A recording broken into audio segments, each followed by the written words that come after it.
For generations of American families, an orange roof beside the highway meant it was time to stop. Inside, there were fried clam strips, hot coffee, familiar dinners, and 28 flavors of ice cream. Next door, there might even be a motor lodge where the family could spend the night. By the late 1970s, Howard Johnson's operated more than 1,000 restaurants, while hundreds of its motor lodges stood beside highways across America. The orange roof seemed almost impossible to escape. But in 2022, the last restaurant still using the Howard Johnson's name closed in Lake George, New York. How did one of the most recognizable names on the American road disappear almost completely? The story began in Quincy, Massachusetts in 1925. Howard Deering Johnson purchased a small business that combined a drugstore, a newsstand, and a soda fountain. The store was not a restaurant empire waiting to happen. It was simply a modest neighborhood business that Johnson hoped could help him escape the debts left by his father's struggling cigar company. Yet one part of the store immediately stood out. Customers kept coming for the ice cream. Johnson studied how it was made, increased the butterfat content, and developed a creamier recipe. Before long, the soda fountain had become more valuable than the pharmacy surrounding it. Johnson eventually offered 28 flavors, including pistachio, banana, butterscotch, pineapple, and coconut. The number became one of the company's most memorable selling points. Children had a reason to study the display case, debate their choices, and ask their parents to stop again on the next trip. In 1929, Johnson opened a full-service restaurant in downtown Quincy. Several years later, when he lacked the money to build another location on the road to Cape Cod, he allowed another family to use his recipes and name. That 1935 agreement became his first restaurant franchise. By the end of 1940, 132 Howard Johnson's restaurants were operating. Howard Johnson understood the automobile age better than most restaurant owners. Families traveling on familiar roads did not always want a surprise at every stop. They wanted to know that the food would be safe, the restroom would be clean, and their children would be welcome. Johnson studied traffic patterns and looked for highly visible locations near intersections and highways. Instead of relying only on billboards, he turned the building itself into an advertisement. A white, colonial-style restaurant, a bright orange roof, and a small steeple could be recognized from a great distance.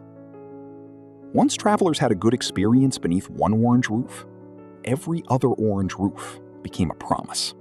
The company survived a severe interruption during the Second World War. Gasoline rationing reduced family travel. Sugar shortages hurt the ice cream business, and the number of operating restaurants fell dramatically. But after the war, the conditions that Howard Johnson's needed returned all at once. Americans bought more cars, started larger families, moved into new suburbs, and traveled on an expanding highway system. Restaurants spread into the Midwest and the South. In 1953, Howard Johnson's opened its first combination restaurant and motor lodge in Savannah, Georgia. A family could now stop beneath the same familiar name for dinner, dessert, and a room for the night. The company's real product was not simply ice cream or fried clams. It was predictability. Food was prepared according to precise recipes, and many ingredients were produced at central commissaries before being delivered to individual restaurants. Operators followed detailed instructions covering recipes, service, uniforms, signs, and even the appearance of the dining room. That system later attracted Jacques Pépin, the French-trained chef who would become one of America's best-known culinary teachers. From 1960 to 1970, Pépin worked as Howard Johnson's Director of Research and Development. He helped convert restaurant dishes into formulas that could be reproduced for enormous numbers of customers. The same name was supposed to mean the same experience, wherever a family stopped. By the 1970s and 70s, Howard Johnson's had become part of the American landscape. Families remembered the children's menus, paper placemats, orange sherbet, fried clam strips, motel swimming pools, and the reward of ice cream after a long day in the car. By 1975, the company had 649 company-owned restaurants, 280 franchised restaurants, 125 company-operated motor lodges, and 411 franchised lodges. It also controlled other restaurant concepts, including Ground Round. In 1979, the Howard Johnson's restaurant system passed 1,000 locations. Yet the company reached its greatest size just as the world around it was beginning to change. Howard Johnson's had helped teach Americans to expect the same experience wherever they traveled. But a new generation of companies delivered that consistency faster and more cheaply. McDonald's, Burger King, and Kentucky Fried Chicken operated smaller buildings, offered shorter menus, required less expensive real estate, and moved customers through more quickly. A traveling family no longer needed to sit at a table and wait for a full meal every time it stopped. New motel chains were also competing for travelers, with simpler operations and more modern facilities. Howard Johnson's was caught in an uncomfortable middle. It was not as fast or inexpensive as fast food, but it no longer felt as distinctive as a local family restaurant. Competition was only part of the problem. Howard Deering Johnson retired in 1968 and died in 1972. Under the next generation of management, the company continued growing, but it also began looking for ways to reduce expenses. Food costs had traditionally been high because the founder placed great importance on quality. As pressure to lower those costs increased, quality reportedly began to decline. Enforcement of franchise standards also weakened. Some locations appeared old, tired, or poorly maintained. This was especially damaging because the entire Howard Johnson's idea depended on trust. When travelers could no longer assume that every location would be clean and consistent, the orange roof lost much of its meaning. In 1979, the Johnson family sold the company to Britain's Imperial Group for approximately $630 million. Imperial attempted to update the restaurants and motor lodges, but the decline continued. 6 years later, Marriott and Prime Motor Inns purchased Howard Johnson's for $314 million. That was about half the amount Imperial had paid. Prime received much of the lodging operation and the rights connected to the Howard Johnson name. Marriott retained hundreds of restaurant properties and valuable highway locations. But Marriott had little interest in continuing the restaurant chain. Many locations were closed, sold, or converted into other restaurant brands. The orange-roofed empire was no longer simply shrinking. It was being dismantled.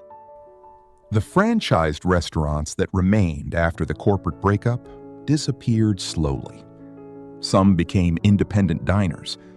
Others received new names while continuing to operate beneath buildings that still looked unmistakably like Howard Johnson's. Many were demolished, remodeled beyond recognition, or abandoned. The hotel name survived through several changes of ownership, but the restaurant system no longer had a strong company supporting it. By the beginning of the 21st century, only a few restaurants remained. Lake Placid closed in 2015. Bangor, Maine closed in 2016. That left the restaurant in Lake George, New York, as the last surviving location associated with the old chain. The Lake George restaurant continued for several more years, although reports noted that it no longer represented the complete traditional Howard Johnson's experience. In early 2022, the building became vacant and was offered for lease. After nearly a century, the restaurant chain that had once defined roadside dining was gone. The Howard Johnson name did not disappear entirely. Howard Johnson by Wyndham still operates as a hotel brand and continues to draw on memories of family road trips, ice cream, and the orange roof.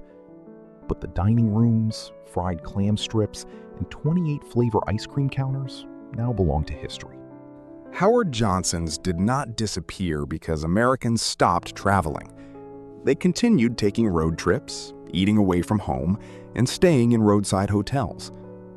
The company disappeared because the promise beneath the orange roof stopped being unique. Fast food chains offered predictability more quickly and cheaply.